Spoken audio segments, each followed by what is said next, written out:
To show you how easy it is to file a claim with Geico, we hired a nature show host. In the native habitat of a suburban driveway, the poor victim of a broken windshield is left assessing his vehicle, utterly helpless. Well, not true. If he's got Geico, he can file a claim online, over the phone, or with his handy mobile app. But like a lone gazelle, he'll suddenly be left to fend for himself, awaiting his terrible fate. Nope. Geico will assign him a designated claims team to help him out, too. So the gazelle gets his car fixed and everything.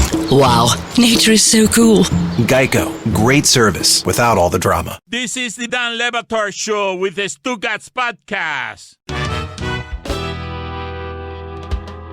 We're presented by DraftKings Sportsbook, an official sports betting partner of the NFL. Download the DraftKings Sportsbook app now and use code Dan for a special offer when you sign up. That's code Dan, only at DraftKings Sportsbook. Welcome to Meadowlarkers 43, the Dennis Eckersley episode here today. We are joined, Amin and I, Amin is here as well, are joined by ESPN investigative reporter, senior writer, TJ Quinn. TJ, thank you for joining us here on Meadowlarkers. Pleasure. Thanks for having me. Yeah.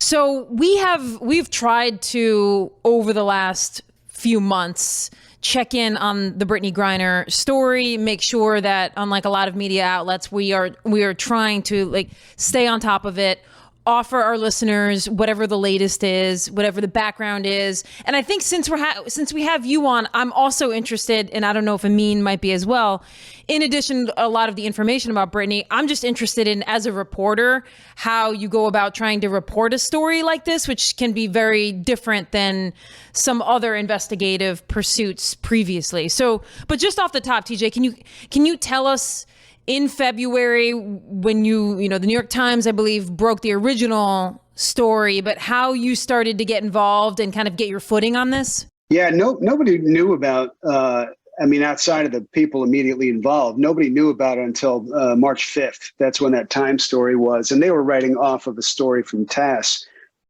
just about to say Soviet, the Russian news agency. Wow. Those of us who grew up in the Cold War remember TASS, from the Soviet Union. But for some reason, it was really quiet up until that point. I got involved in it because, as far as people in the ESPN's investigative unit go, I was the one who had some experience with Russia. So it just kind of fell in my lap. We had been there 4 years ago for a story we did about Vladimir Putin's involvement in international sport and how everything that he does in the sports world, the World Cup, the Olympics, even smaller federation events, they're all part of his geopolitical goals. And so we had kind of a head start, at least in understanding this issue in the sports world.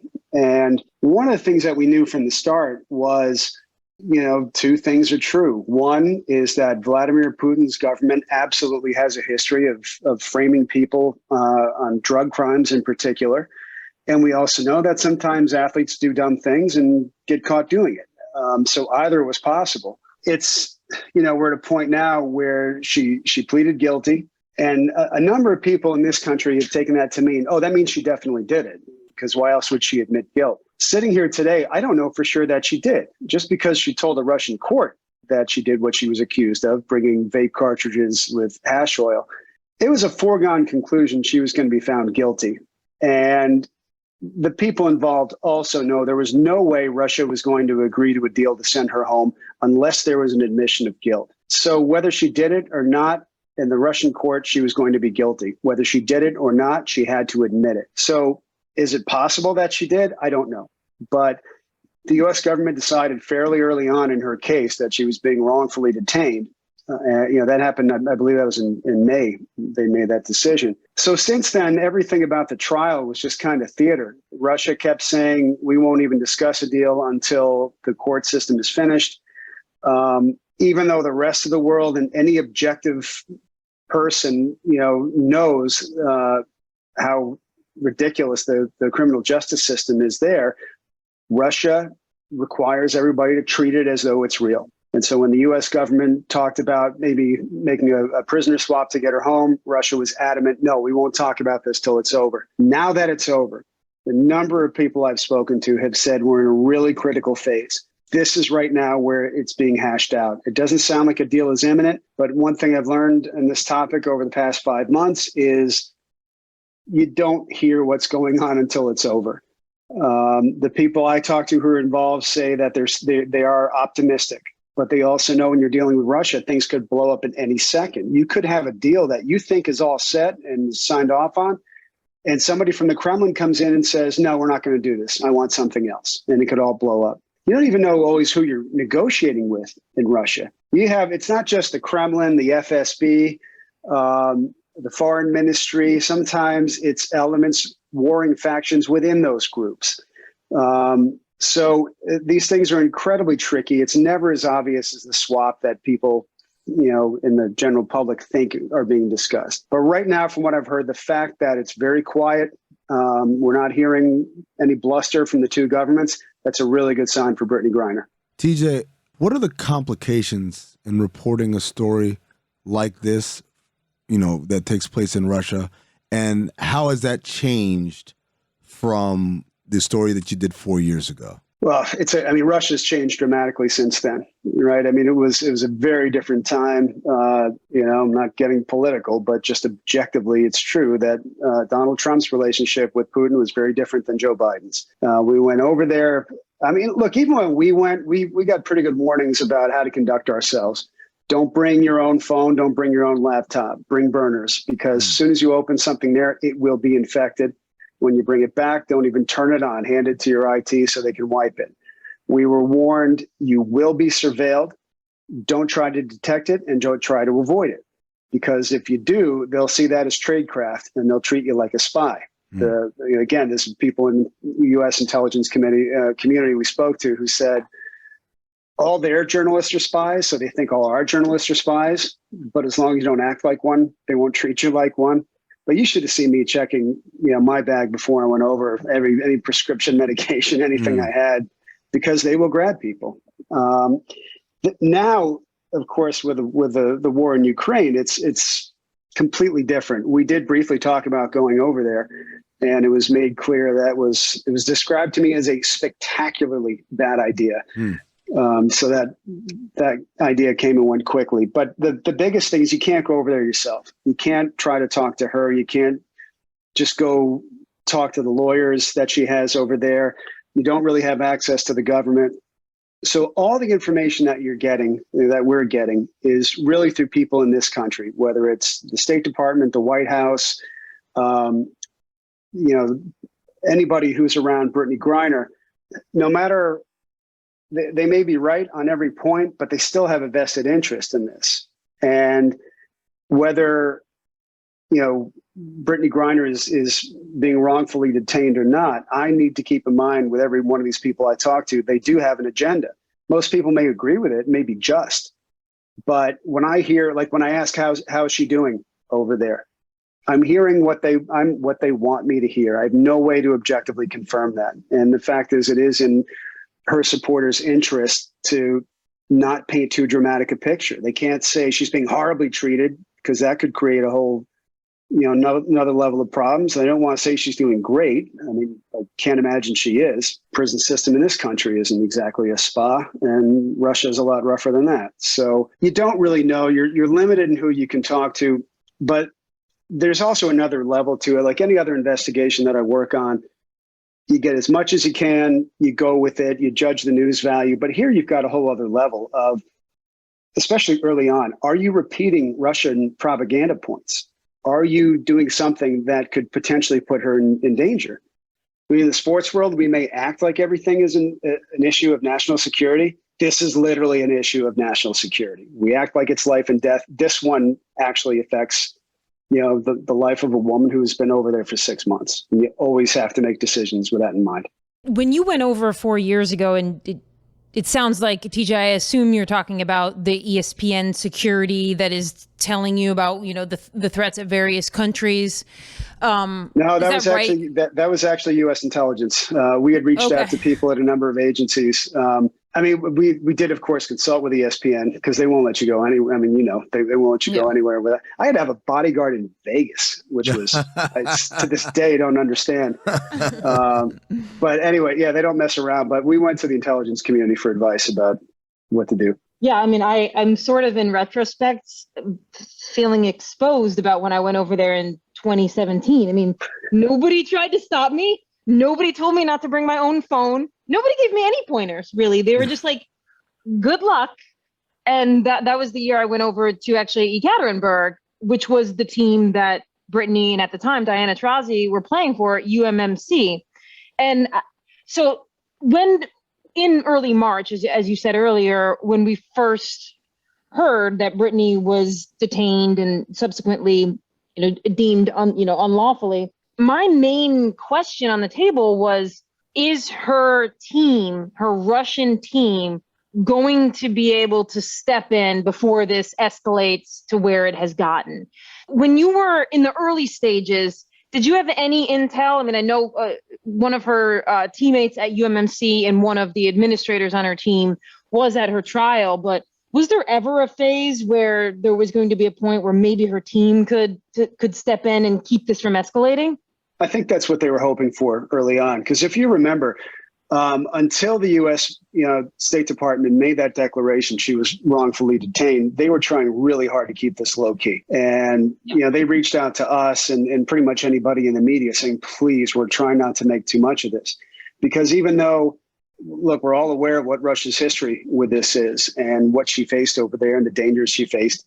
If the thought at the time from both the State Department and from her supporters was, the people around her family, her agents, if there is any chance to get her out without turning this into an international event or a hostage situation, then they wanted to try to do it. Once it was clear that, no, they're looking to deal her, then, okay, everything changed and they said, let the hounds, release the hounds and put as much pressure on the White House as you could. So I think they were waiting to see what could the team do, but more particularly the oligarch who owned the team. Because all the years that she was going over there, if you're going over there, and she's been going since 2014, if you're under the protection of an oligarch, it's like walking into a neighborhood in this country where a mob boss or a gang leader says, you're okay. If you've got the protection and the okay of that person, you can go safely. And I don't know what efforts there were if that particular oligarch, and I can't believe I'm blanking on his name right now, but he owns the mining companies over there, estimated worth at least $3.5 billion. Once the war started, which was 1 week after she was detained, remember the reaction of Western nations, including the U.S. and the UK, was to freeze assets of all those oligarchs. That's if you want to understand the power system in Russia, it's all about the relationship between Putin and the oligarchs. He keeps himself in power because they keep him in power. He keeps them happy by funneling money to them. It is essentially a criminal operation. And that's why the U.S. was seizing yachts and properties all over the world. So I don't know if there were efforts to reach out to him directly, but I know that if anybody could have stepped in historically and said, no, she's with me, that's who it would have been. But suddenly their assets are frozen. I don't know particularly what's happened with his, but I think that's really what they were waiting for. And like you said, her one of her teammates and the GM of the team appeared at her trial on her behalf. That's a guts. That's when the government has said, somebody's guilty of something and two people who have to live there come out on her behalf. Look, maybe they have some assurances that they'll be okay, but that was really a gutsy thing to do. TJ, obviously there's a lot of frustration about her situation, the desire to get her back. I see that frustration boil over a lot on social media and even in newscasts where people are demanding that the White House and President Biden do something. What is it exactly do they expect to be done when dealing with a nation that is a rival nation, a frosty relationship, and a nuclear power, among other things? What is it that people expect the White House or the U.S. government to do? It's a great question. It's when people were talking about protesting in the beginning, I think some were thinking they were protesting against Vladimir Putin. Vladimir Putin does not care what anybody in this country thinks about Brittney Griner or anybody else, if he even knows her name. He's got a lot bigger things to deal with at the moment than one basketball player. The protests were about pressuring the White House to cut a deal to bring her home, more specifically to do a prisoner swap. There's a guy, and you guys, I'm sure you've discussed him, arms dealer named Victor Bout, who is doing a 25-year sentence in this country. he was, one of the things he was convicted of was, conspiring to take the lives of Americans. It's not like, he was busted with less than an ounce of weed. It's not exactly an equal trade. On the other hand, he has spent 14 years in custody already. The U.S. picked him up in Thailand 14 years ago. The thought behind that, and behind former U.S. Ambassador to the United Nations, Bill Richardson, and his organization, Richardson has worked for years to get people like Brittney Griner home, and his organization is engaged on this as well. Their point is, you're not going to create more incentive to kidnap Americans abroad by trading to get them home. Just get them home.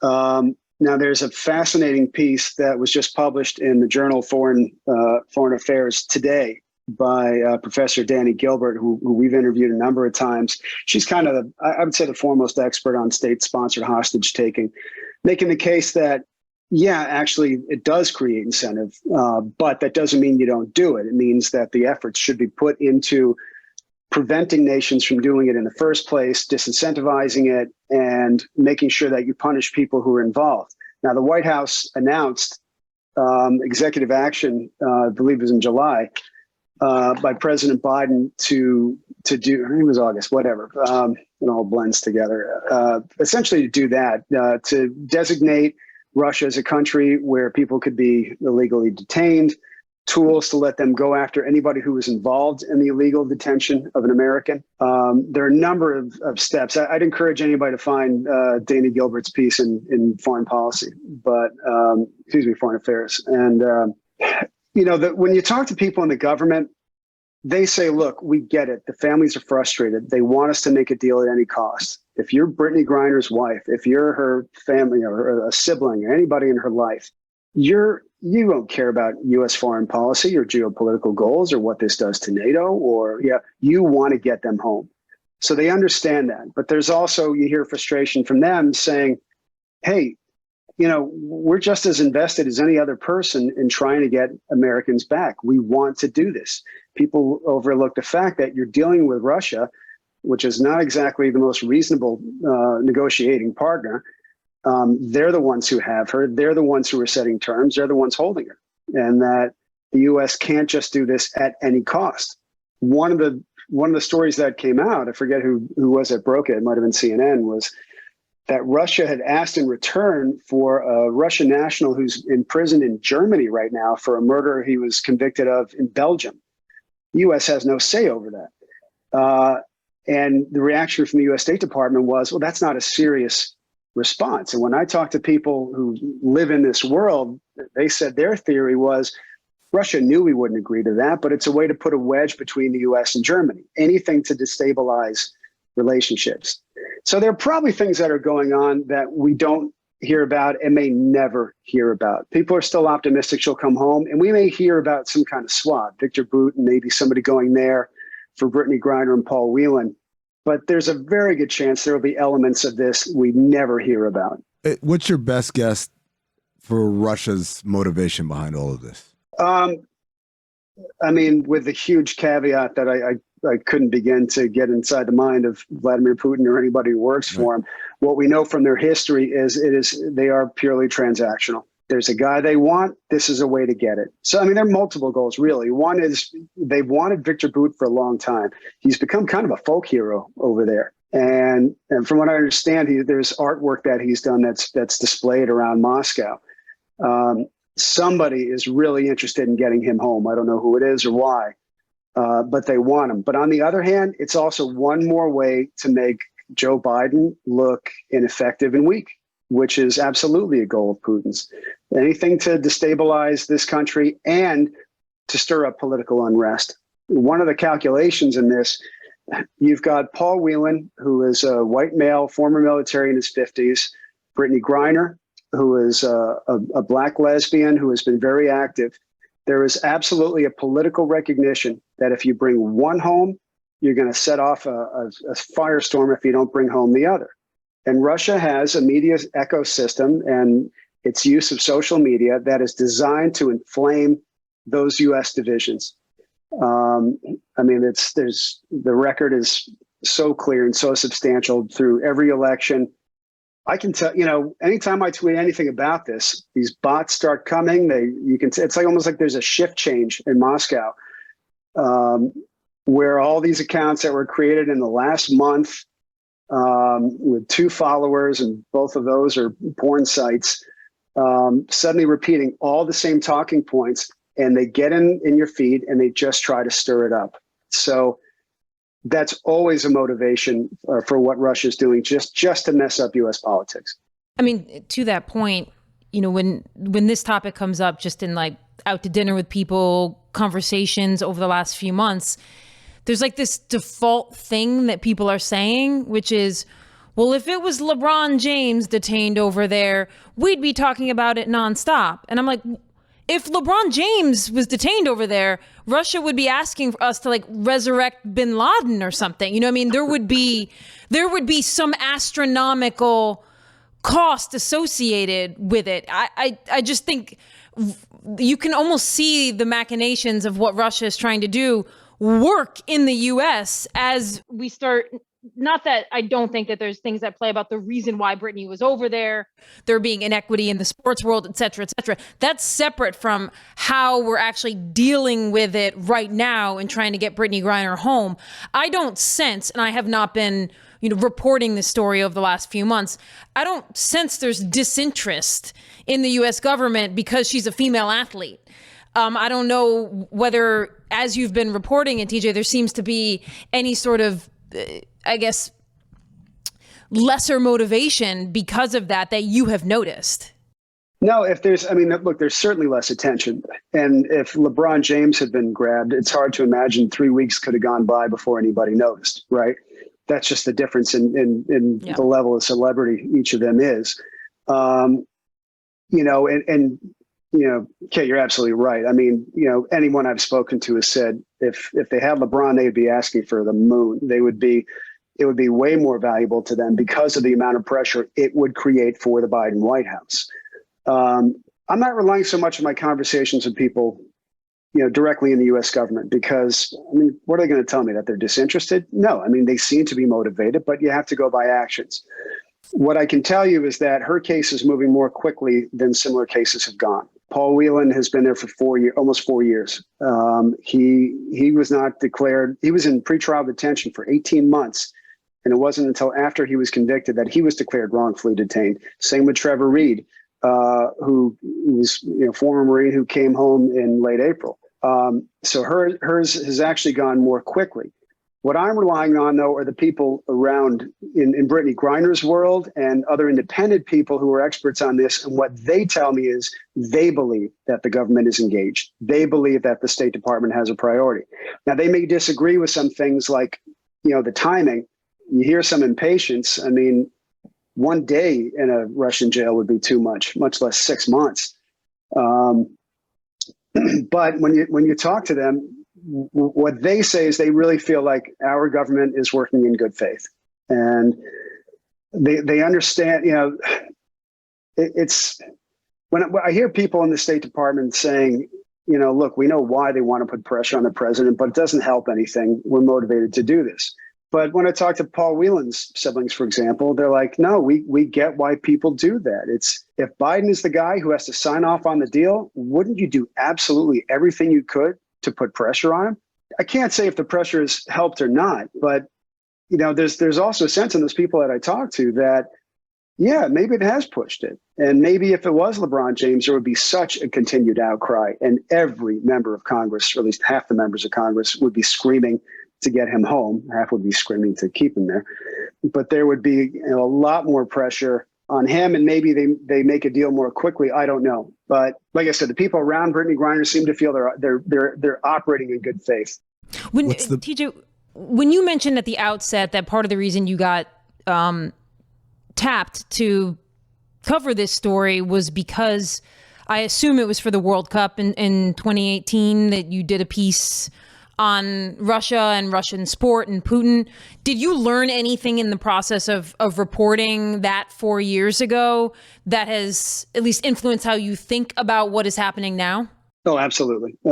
I think there's a natural tendency when you don't understand a subject to do a little bit of both sideism, simply because you're not confident enough in the topic. I am not an expert on Russia or, U.S.-Russian foreign policy, but I've talked to a lot of people who are. And I think the advantage, to me of having done that before was to come into this with a little more of a clear-eyed view than I might have had otherwise about the way the Russian system works. It was a long time on that story, understanding, yes, Putin operates as a criminal. You cannot. There are people who even say, why do you call him president? The guy's a dictator. He murders political opponents. He has people whacked in other countries. So it frames the way you talk about it from the beginning. And I did see some reporting. I've seen reporting throughout. When something happens in a Russian court, you see American press react to it as though it's a normal U.S. trial. We can go into, all the issues of the U.S. judicial system. Other countries love to point out the flaws, but the fact is there's no difference. There's really no comparison between the flaws in our judicial system and the way Russia's operates. Russia's is a purely transactional system. It is built entirely to convict people. Fewer than 1% of all cases end in acquittal. Judges are hired and trained to convict. If you get a public defender over there, the public defender works with the prosecutor. The system is so completely stacked. If you're the regular, Russian citizen, much less an American who's of some value to them.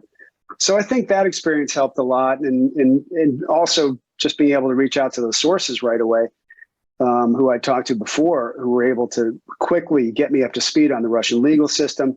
The one point I kept trying to hammer through all our reporting during the trial was you can't treat this like a normal trial. It's theater. It's a foregone conclusion. This is just to stir up division and try to give the whole process a sheen of legitimacy. And if I've seen a mistake in the U.S. press, I think it's not contextualizing it that way.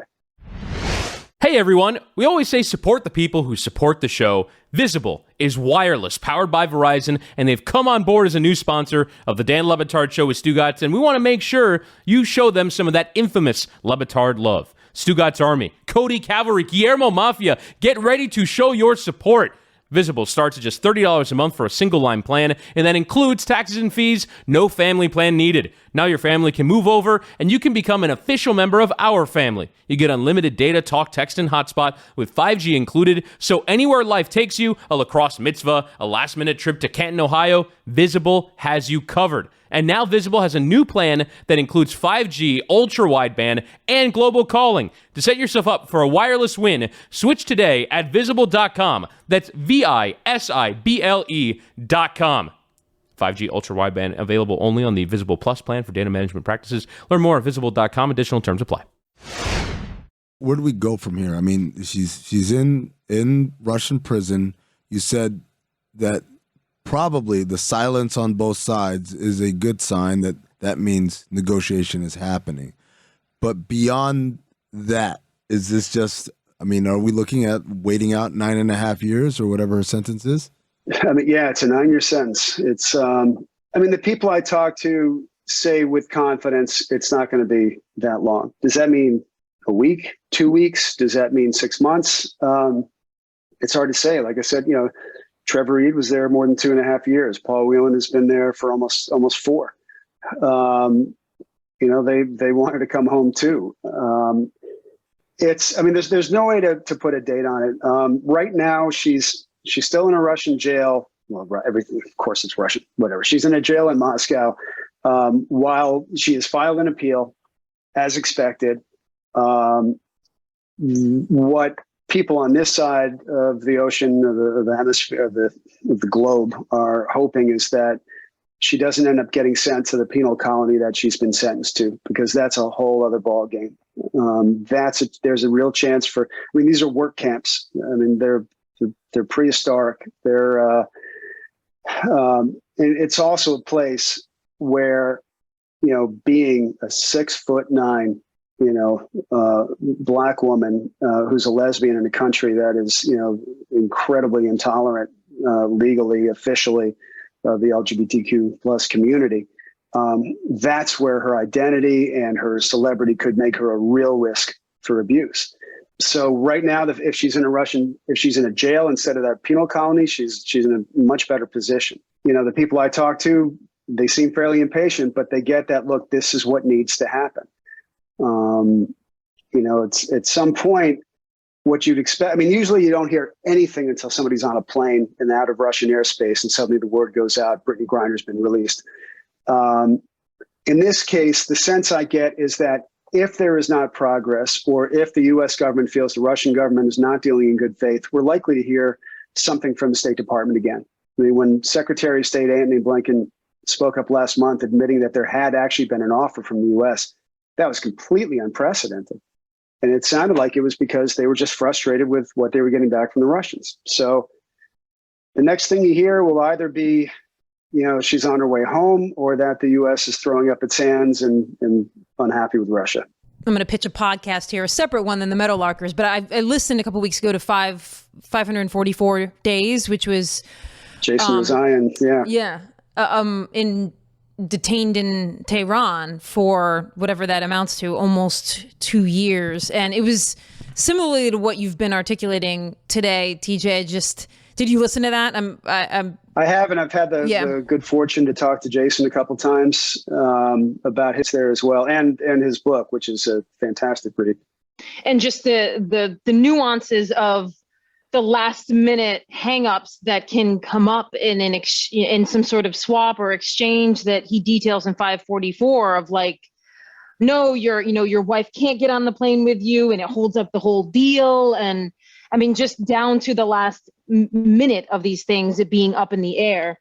But I wanted to follow up on the appeal process, because I think maybe all of us, or at least I know I am mapping like an American appeal process onto the Russian judicial system of appeals can take years. And maybe it's a good thing for Brittney if it does take years, because if she's not transferred to the penal colony until the appeal is over, then that's probably good. But like, how do appeals play out?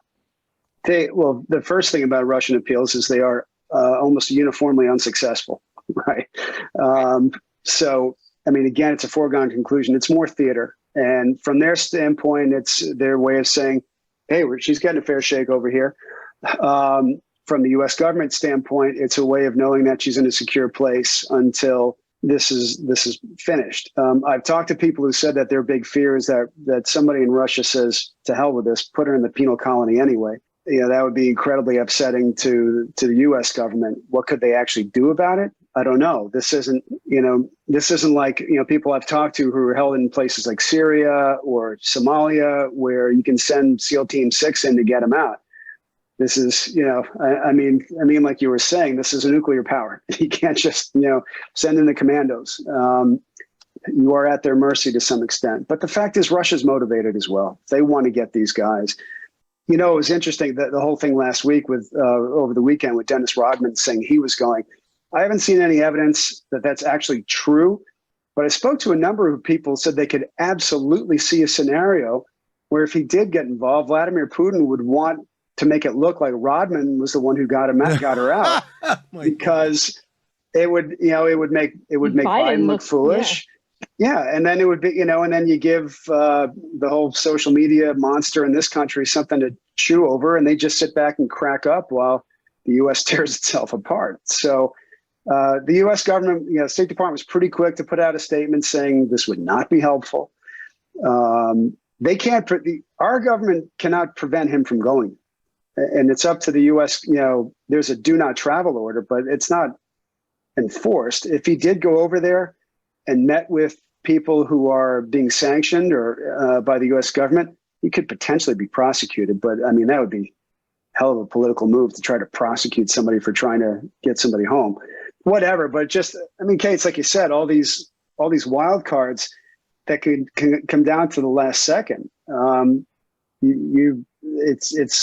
It's incredibly tense. How does this impact the future relations between the United States and Russia? Is it, I guess, is this just another kind of piece of antagonism in a long list of antagonisms that have happened and that are going to happen? Or will we remember this? Will this be memorialized in history books as this was where things really got ugly? Well, it's a really interesting question, because you've got there's a war going on, and the U.S. is behind Ukraine, and Russia is not happy about it, and the two governments are at as hostile a place as they've been since the Cold War. So the invasion of Ukraine obviously is a lot bigger than the detention of one basketball player.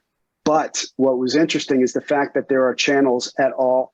When Trevor Reed was sent home in late April, that was the best news that Brittney Griner's supporters could have gotten, because it meant there is a diplomatic channel open. Mm-hmm. And there's a history of that, with other conflicts where two countries can be at war, but they still have some diplomatic communications. In some cases, it's non-existent. It's not like we're dealing with ISIS necessarily. But even with the Taliban, we're at war with, there were still discussions between those countries. So the tricky part right now for the U.S. government is, can they manage this to bring Brittney Griner and Paul Whelan home right now while this is going on? Or is Russia going to shut things down because they'll demand that the U.S. Do something like lift sanctions or agree not to arm Ukraine or something? We haven't heard anything to that effect. But that could be like, if there's a danger out there, even if it's remote, that's one of them, that Russia suddenly changes the terms of the discussion to make it about the war, and then you could be completely stuck. So it is kind of fascinating that, this is a major break in these points, and you can't see the two governments ever reconciling it while Vladimir Putin is in power. But they can at least conduct business, which is kind of fascinating. So every time that there's been a moment in the case where, Brittney is brought out, and we have pictures of her, and we have a quick video of her, the last few times that has happened, she gets put behind in the little cage inside the courtroom, right? This is my limited Russian judiciary system knowledge. But the last few times she's been holding up photos of things that have happened in the U.S. Like, for example, at one point she was holding up a photo of the WNBA All-Star game when they, were wearing her number. And my mind starts churning about, like, why was she given these photos? Like, what is the manipulations that's supposed to be happening with me right now? Because what my emotional reaction to it was, wow, Brittney is in a Russian jail, but she's seeing that the U.S. still cares about her. But then somebody in Russia gave her that photo. So, like, I don't know how much you have, thought about this. Like, why are they giving her? I mean, it's essentially kind of propaganda. Like, what's the purpose of that? No, it's a fascinating thing. When she gets that, those are printouts that her lawyers in Russia give her. She has a legal team there that is from everyone I've spoken to, as good a team as you could have, frankly.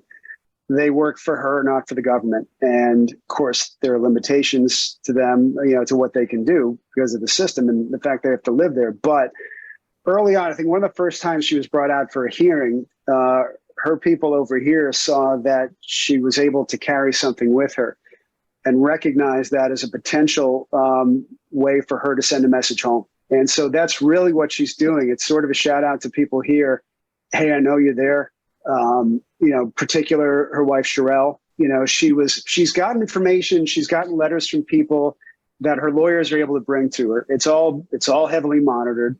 And she's been able to write notes back, which has been a big deal to them. To my understanding, she has still not been able to speak to anybody. And then there was a letter that she wrote that was delivered to President Biden on July 4th. She sent through her lawyers and then was delivered here. So that's really been her way of sending a message home saying, I'm okay. I'm thinking about you. I know about the support. It's just really hard because, like you said, everything's monitored. Everything has to be greenlit by somebody with more nefarious motives than her lawyers.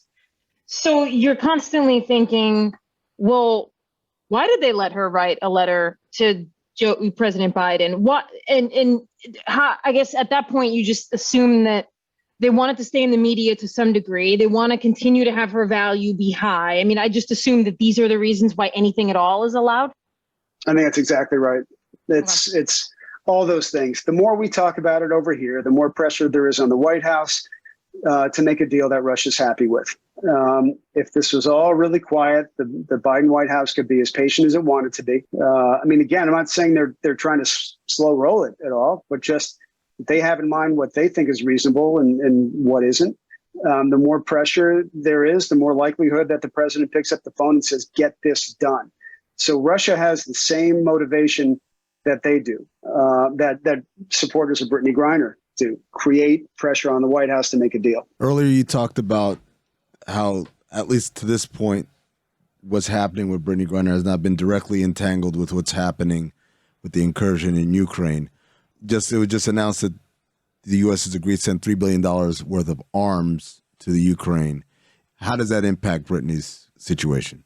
I mean, the short, honest answer is I don't know. The people I've talked to have said that they recognize that any one particular, step by the U.S. could lead to Russia responding, saying, that's it, the deal's off. Mm-hmm. And they also recognize that Russia may just decide to milk it a little longer for whatever motivation somebody might have. It's the potential is there to make it more complicated. The people I've spoken to have said that so far the conversations have really been on a separate channel, which to them was a relief. Now, again, there may be other requests, and I'm not saying no one has suggested this is the case. Just talking to people, they have said these are possible things that Russia could ask for. Some oligarch wants his yacht back. Somebody wants the property that was seized in London back. Somebody wants to get their kid into an American school. Who knows? Right. But those are the kinds of things we don't know about. And so the U.S. is just sort of at this place where you proceed as best you can, understanding that you're not dealing with somebody who deals in good faith. Wow. Yeah, you see these things on TV or in shows where it's like the shadowy world of how so-and-so got into this school and this, and now you're seeing it kind of, not that we're seeing it intimately, but you're kind of getting the bird's eye view of how this actually plays out. TJ, before we let you go, just back to the journalism piece of this, what have you learned as an investigative journalist throughout this process? Oh, man. That is a really interesting question. I mean, it's been kind of fascinating. Like, I've been at this for a while, right? I've done, I've been in journalism for 30 years. I've done investigative reporting for 20. It's weird to have a party involved in a story that you just have zero access to. I cannot make open records requests or Freedom of Information Act requests for Russian documents. There is no Freedom of Information Act in Russia. I can't go over there and knock on doors. I can't reach out to people. So you have to, I think it's been a reminder about remembering, I may have my own personal feelings about Brittney Griner and whether or not, she should come home, but they have nothing to do with my job. And I have to remind myself that I'm not an advocate. I'm not a participant. I am an observer. My job is to tell this story as accurately as possible, to bear in mind constantly that I don't know what I don't know. If anything, it's been another great lesson in humility. I need to know that just because I did one story 4 years ago in Russia, I am not an expert. I need to know that just because one expert returns my phone calls, it doesn't mean he or she is the final authority on that topic. You have to really kind of keep that professional distance. But at the same time, to me, what's been crucial is so much of what's wrong with the press in this country right now is the inability to call something for what it is. There's an in our country, there's a journalism tradition of saying, if your mother says she loves you, check it out. There's an expression that I've come to like even more that I think is British. I saw somebody attributed to some editor. If one person says it's raining and one person says it's not, my job isn't to write what both said. It's to open the effing window and look for myself. And this is a case where the media in this country need to understand sometimes you just have to open the effing window and look yourself. And you can talk about the way Russia operates and not be an agent of the U.S. government. You can talk about the way Russia operates and not be anti-Russian. It's simply calling something for what it is. TJ Quinn, thank you so much for joining us. Anytime, guys. Thanks for having me.